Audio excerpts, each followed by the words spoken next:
एक बार एक जज साहब अपने परिवार सहित एक बाजार से गुजर रहे थे। उनकी आंखों के सामने बीच बाजार में एक हत्या हो जाती है। जज साहब की आंखों में उस हत्यारे का चित्र बिल्कुल बैठ जाता है। दूसरे दिन अखबार में न्यूज भी आती है, हत्यारा पकड़ा जाता है। जज साहब संतुष्ट होते हैं। 4-6 महीने बाद वही हत्या का केस जज साहब के कोर्ट में आता है। लेकिन जज साहब तब बहुत हैरान हो जाते हैं, तो देखते हैं जो अपराधी खड़ा था वो नहीं था जिसे उन्होंने देखा था। लेकिन सारे सबूत, सारे गवाह उसके खिलाफ थे और सजा निश्चित तौर पे उसे होनी थी।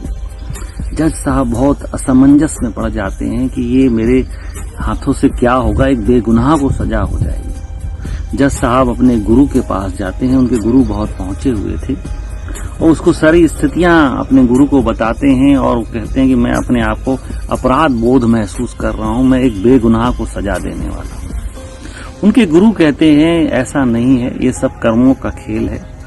तुम्हारी नजरों में वह अपराधी नहीं है, लेकिन ऊपर वालों की नजरों में जरूर कुछ न कुछ उसने ऐसा अपराध किया होगा जिसकी सजा उसे अभी मिल रही है। लेकिन जज साहब का मन नहीं मानता और वो निर्णय करते हैं कि उस व्यक्ति से मिलने वो जेल में जाएंगे। जेल में जब वो जाते हैं तो व्यक्ति उसके जज साहब के पैरों में आके गिर पड़ता है कि मैं बेगुनाह हूं, मुझे जबरदस्ती फंसाया जा रहा है, मैंने कोई हत्या नहीं की। जज साहब कहते हैं निश्चित तुमने हत्या नहीं की है, मुझे पता है, लेकिन मेरे गुरु कह रहे हैं जरूर तुम्हारे कुछ न कुछ कर्मों का खेल है।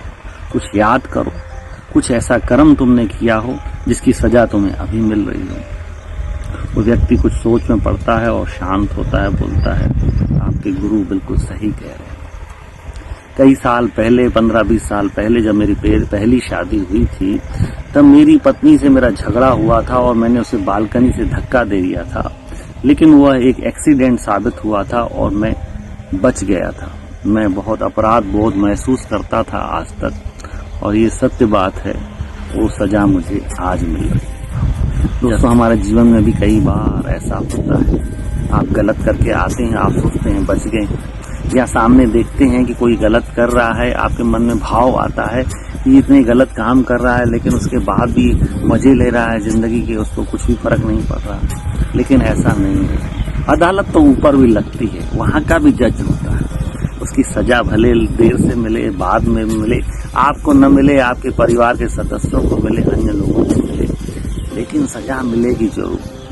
तो दोस्तों, कभी भी बुरा कर्म करें, कभी भी गलत कर्म करें, ये मत सोचिए कि आप बच जाएं। कभी न कभी किसी न किसी रूप में वो सजा लौट के आए। और इसके विपरीत आप जब कभी अच्छा करते हैं, किसी का भला करते हैं, आपको तुरंत कोई प्रतिफल नहीं मिलता, लेकिन सब्र कीजिए, धैर्य कीजिए। परमात्मा उसकी भी खबर रखता है जो आप अच्छे कर्म करते आते हैं ना, उसका प्रतिफल भी मिलेगा। जरूरी नहीं अभी मिलेगा, कुछ समय बाद मिलेगा, कुछ सालों बाद मिलेगा जरूर। आप सिर्फ अपना अच्छे से अच्छा, बेहतर से बेहतर किए जाएं।